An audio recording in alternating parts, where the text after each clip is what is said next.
So, stereotype, I think that's just like categorizing people and like prejudging them just based on, I don't know, just say like their religion, their skin color, their race, their sexual orientation, and like you already have like views of them just based on who they are. That's a good question. Stereotypes are basically judgments that you make against like certain groups of people by assigning these groups of people like certain traits, and they're based on generalizations, and they're usually negative traits, and it's hurtful because it's just a form of social injustice, really, to assign certain traits to people that gives them a bad image and makes judgments and generalizations. In The Searchers, which is like an old like western, I think it was made in the 50s, a lot of the Native Americans portrayed in that film, they're all kind of just blended together, and there's no attempt to make them look regional. Like the tribe that's in The Searchers, they come across like Comanche tribe, but a lot of the members of the tribe are like, they have Navajo, like they're wearing Navajo traditional clothing and mixed with like Plains Indian clothing, and there's also a lot of violence geared toward them in the movie by John Wayne, so I think it just kind of projects dominant society, like superiority over indigenous people. Wow, perfect answer. It's like that old idea of the noble savage, or like leathered and feathered Indian, like the Romantic era.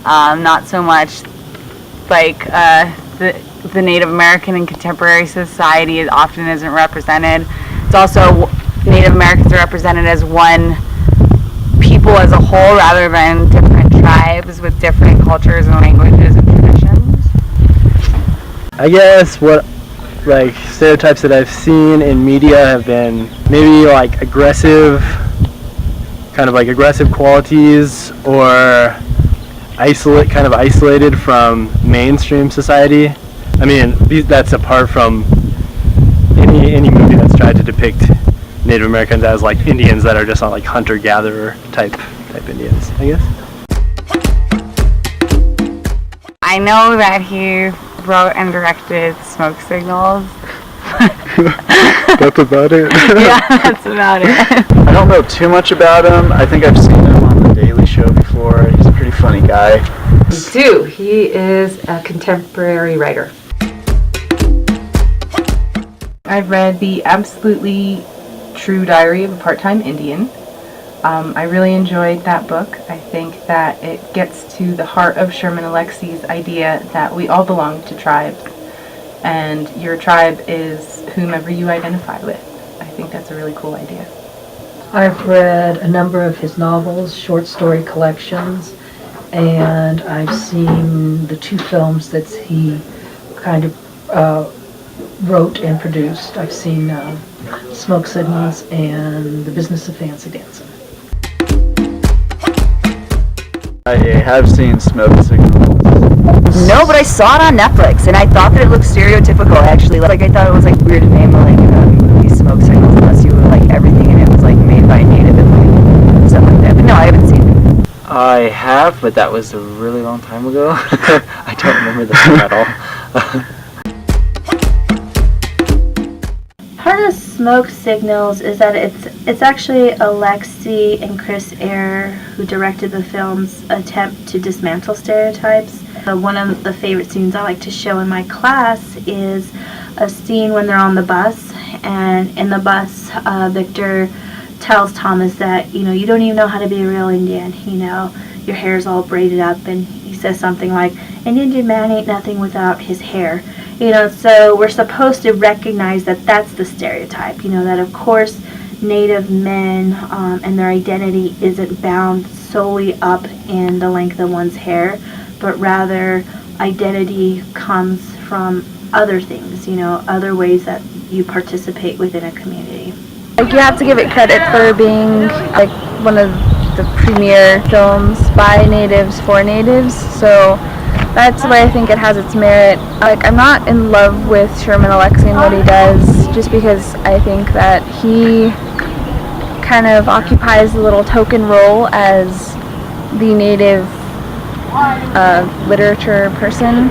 So people just go to his work and they assume that it represents what the greater, native literature has to offer. It has its own stereotypes and it plays off them very well. It's special in a lot of people's hearts because of its, I suppose, progress towards like native cinema and native expression through film and media, whereas it had only been a colonizer perspective. I guess it was right on portraying certain Native Americans, well, certain groups of Native Americans, because we all don't act like that. I think they were pretty spot on, I guess, to a certain point. I like the movie. It's a classic. Like, I could see, I could watch a movie and I could see stuff happen on my own res, like whether it's Navajo Nation res or Kicker Apache res, I could relate to the movie. South Park, I think, is really funny because it's just a representation of what's going on, what's wrong with society a lot of the time. I like Wes Anderson films, like Life Aquatic or something like that, dry kind of humor. Borat, that I think addresses other societal problems. Self-depreciating humor is always one of my favorites. I also enjoy stupid slapstick humor often. The stupider the better. Exactly.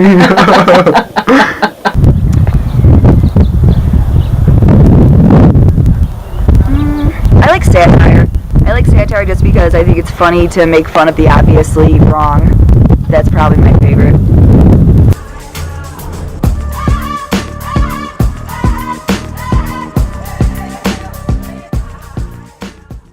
Was that a quote by Sherman Alexie? Yeah. Yeah.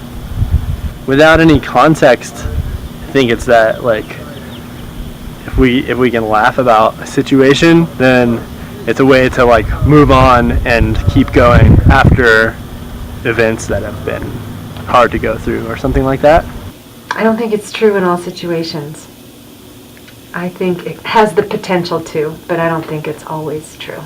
I think humor can be a really good way to sort of battle some stereotypes, or maybe not stereotypes, but the prejudice against it, is it can be a way to sort of overcome it that's positive instead of lashing out and being angry. I'm pretty optimistic, especially with humor. I think humor can help almost anything. It's funny when people make fun of each other by through satire and poking fun at other people's mannerisms or even their beliefs. I think people need to be able to laugh at themselves as long as it's not too offensive. I think that humor can heal most types of wounds, but there are also still large taboos about humor, about certain ethnic groups. Holocaust jokes are not acceptable to say in polite conversation. There is a point that you reach in humor where it becomes, where maybe it just hits a nerve too hard and it detracts from the humorous element to it and just becomes mean. I think they can heal cultural wounds. They can heal personal wounds. And I guess when I mean cultural wounds, I think humor is without boundaries. And if something's funny, it doesn't matter whether you're Native American or non-Native American. It doesn't matter if you're old or if you're young. It just cuts across all of those boundaries, and then we can laugh, and then we can maybe feel sympathy, maybe feel some sort of connection with somebody else that maybe we never thought we could. And I think that's the power of Sherman Alexie's works. is he talks about really things that hurt. But then what he does is, there's a joke, and that just washes the wound clean, and that poison doesn't stay there and linger. It's gone.